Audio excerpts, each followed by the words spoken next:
Bonjour à tous. Déjà, merci d'être venus là, tous aussi nombreux pour voir un petit peu tous nos projets tout cet après-midi. C'est une demi-journée pour vous et je sais que votre temps est précieux, donc merci en tout cas de nous l'accorder.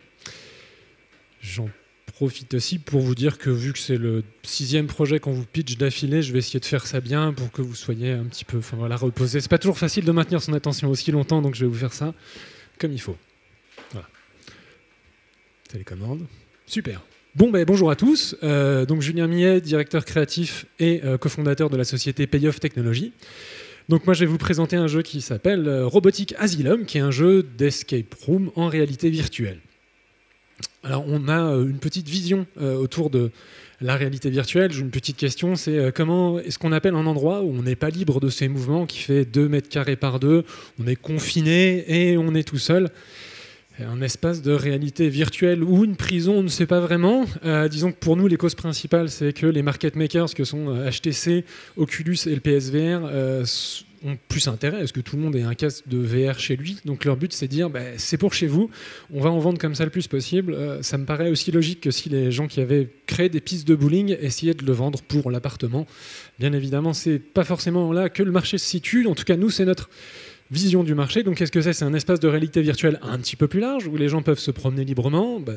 Hop là, on passe dans un monde virtuel, mais on n'est pas seul, on est à deux. On est avec des amis, on joue, et cette composante sociale nous paraît vraiment essentielle pour faire une réalité virtuelle intéressante. Donc c'est pour ça qu'on a développé un petit nombre de technologies qui permettent de rendre les choses intéressantes. Là, ce qu'on voit, en fait, c'est un corps scanné en 3D avec un dispositif qui a 2 Kinect qui permet de voir son propre corps et le corps de nos amis avec qui on joue dans l'espace virtuel. Donc, ils sont réintégrés avec des systèmes de particules, donc ils sont vraiment scannés en live. Et ça permet de partager comme ça une expérience de façon assez intéressante, puisque il y a beaucoup de choses qui passent par la gestuelle et qu'on ne peut pas forcément avoir quand on a juste une tête et des mains, comme il y a dans beaucoup d'expériences de réalité virtuelle. Donc, le projet, qu'est-ce que c'est ? Donc, il y a un meurtre qui se passe dans un laboratoire et le but du jeu, ça va être à plusieurs d'essayer de résoudre ce mystère. Que s'est-il passé ? Donc on dispose d'indices qu'il faut chercher. En fait, on se promène dans l'environnement. L'avantage d'être sur 20 mètres carrés à peu près, c'est qu'on peut se promener dans l'environnement, on peut chercher quels sont les indices, on va regarder le corps, hop là, on peut utiliser des petites interfaces qu'on a. D'ailleurs, dans le jeu, on a une espèce de téléphone transparent qui permet de voir en réalité augmentée, dans la réalité virtuelle, des informations. Typiquement, on se rend compte, mais il y a peut-être un test génétique à faire, hop, on récupère les informations. Un peu la mode des point and click d'il y a une 10-15 d'années où on cherchait dans l'environnement, on cliquait un petit peu partout pour voir les choses. Et une fois qu'on a trouvé l'indice, on le lance sur une espèce de tableau de résolution, un petit peu comme l'inventaire de l'époque, où il y a tous les éléments qui nous paraissent intéressants.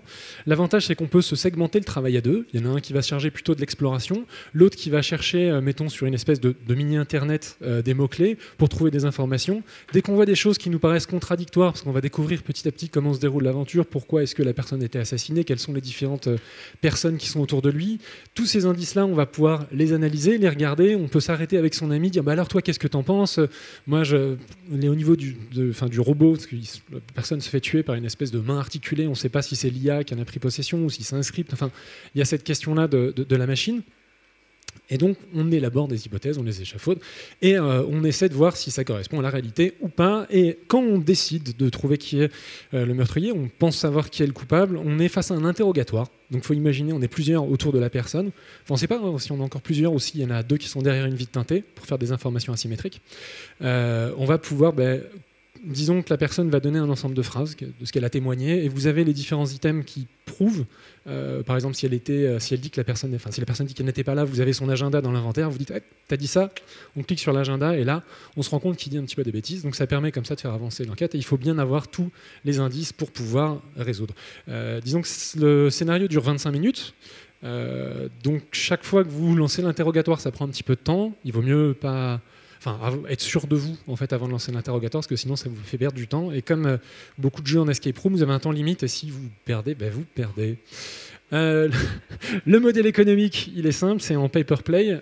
Donc c'est pour des salles de réalité virtuelle, c'est pour des escape rooms qui sont intéressés pour élargir leur offre, pas seulement avec du physique, mais aussi avec du virtuel, et aussi pour de l'expérientiel. Donc ça peut être pour des événements, ça peut être loué au cours d'un événement pour faire du team building par des sociétés, pour beaucoup de soirées, pour des choses comme ça. Voilà un petit peu pour le modèle économique. Notre entreprise, donc Payoff Technologies, donc on est des anciens du jeu vidéo, on a travaillé pendant longtemps. Là, on a un studio studio, on est une dizaine de personnes, on travaille sur tablette mobile et on se lance dans la VR à corps perdu. Notre idée, c'est de travailler en tant que publisher VR, mais d'expérience VR plus spécifiquement sur ce domaine, parce que c'est une approche un petit peu différente. C'est pas comme un jeu qu'on met sur Steam, où les gens ont payé 1000 €, ils veulent voir beaucoup pour l'argent qu'ils ont mis dedans. On est sur des expériences qui durent 10, 15, 20 minutes, donc c'est une autre façon d'approcher.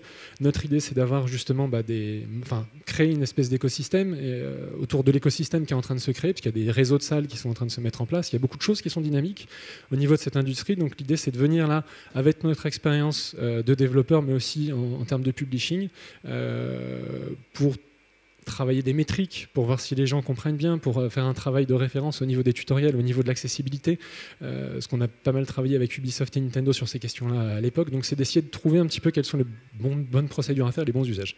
Donc ce qu'on cherche, c'est tout ce qui nous permet d'aller plus vite, donc c'est des gens parce que c'est un domaine qui est en train de se structurer, qui va très vite, il y a des centaines de salles qui vont s'ouvrir à travers le monde avant la fin 2017.